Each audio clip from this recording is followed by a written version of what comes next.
आप सभी का बहुत बहुत स्वागत है मेरे पीएम स्टोरी चैनल पर। प्रेम से कहना जय हनुमान, जय बालाजी भगवान की जय। यहाँ मैं हर रोज़ आपके लिए एक हनुमान जी की एक नई साखी लाती हूँ। आज फिर लेकर आई हूँ एक खूबसूरत सी साखी। ये साखी सुनते हैं। एक धनवान सेठ था। उसका स्वभाव बहुत ही खराब था। वह कंजूस स्वभाव का था। वह दान पुण्य करने के लिए उस सेठ का हाथ कभी खुलता ही नहीं था।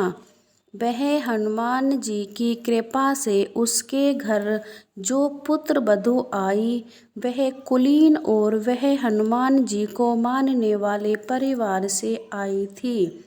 घर के संस्कारी माहौल और हनुमान जी की पूजा बचपन से करती थी।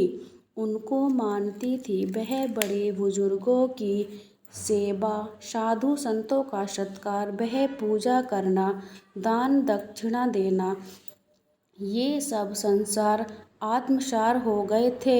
सेठ जी की पुत्र वधू तो व्यर्थ खर्चों के तो खिलाफ थी, परंतु अच्छे कार्यों में पैसा खर्च करने में झिझक नहीं रहती थी। ऐसी उसकी ऊंची मति थी। हनुमान जी की संगत से सेठ जी की कंजूसी नीति उसकी पुत्रवधू को पसंद नहीं आई। वो प्रयत्नशील रहती थी कि ससुर जी का लोभी, लालची मन उदारी और परोपकारी बन जाए।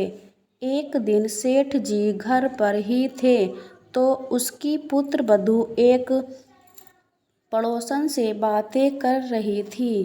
पड़ोसन ने पूछा, क्यों बहना, आज खाने में क्या बनाया था? तब पुत्रवधू ने कहा, बहना, आज तो कहाँ रसोई बनाई, हमने तो खाया बासी, बन गए उपवासी।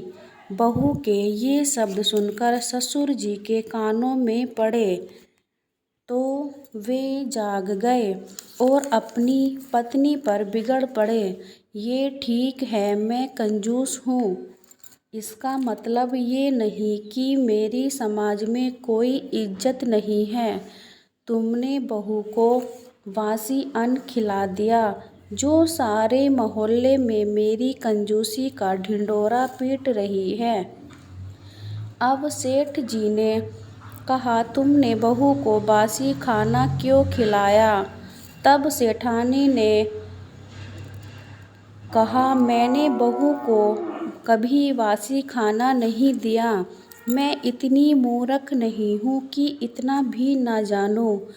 अब सेठ ने अपनी पुत्रवधू को बुलाकर कहा, बेटी, तुमने तो आज तक ताज़ा भोजन ही किया है, तो फिर पड़ोसन को झूठ क्यों कहा? हमने खाना खाया बासी, बन गए उपवासी। तब उनकी बहू ने कहा, ससुर जी, मैंने झूठ नहीं कहा, बल्कि 100% सही कहा है।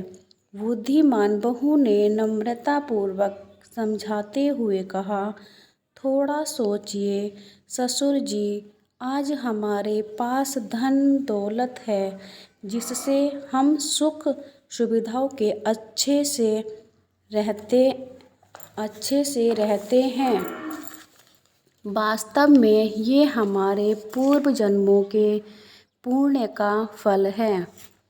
इसलिए आज जो हम सुख भोग रहे हैं वो सब बासी आहार है।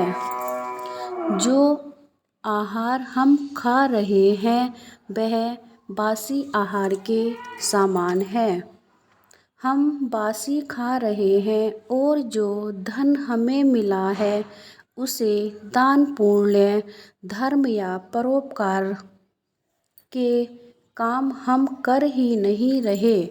इसलिए अगले जन्म के लिए भी तो हमने कुछ पुण्य पूंजी सजोई ही नहीं। अगले जन्म में हमें उपवास करना पड़ेगा। अब आप ही बताइए, मैंने सही कहा ना?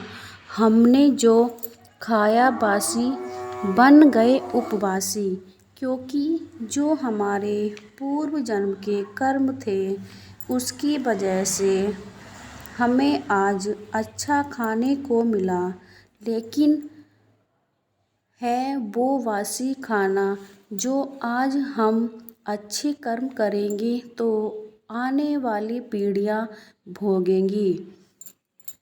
तो कुछ अच्छा उपकार का काम कर ही नहीं रहे, इसलिए अगली पीढ़ियों को उपवास रखना पड़ेगा। अब बहू की युक्ति पूर्व सुंदर सी सुनकर सेठ जी की बुद्धि पर से लोभ और लालच का पर्दा हट गया। सत्य प्रकाश का ज्ञान हुआ। तब वह अच्छे से स्वर में बोले, तो मैं धन्य हुआ जो तुझ जैसी पूजा पाठ करने वाली सुबुद्धि जैसी बहू मेरे घर की लक्ष्मी बनी। बेटी, तुमने आज मुझे जीवन जीने की राह दिखाई है। बस फिर तो सेठ जी की निदान पुण्य की ऐसी सरिता प्रभावित की। दान का पुण्य का उदार सुख व संतोष, उज्ज्वल भविष्य और परोपकारिता समुद्र में सुख भाव उसे प्राप्त हो गया, जिनके आगे उन्हें धन संग्रह सुख सुविधा का बाह्य सुख तुच्छ लगने लगा। हनुमान जी के प्रिय भक्त परोपकार से आंतरिक खुशी मिलती है। परोपकार से प्राप्त होने वाली आंतरिक प्रसन्नता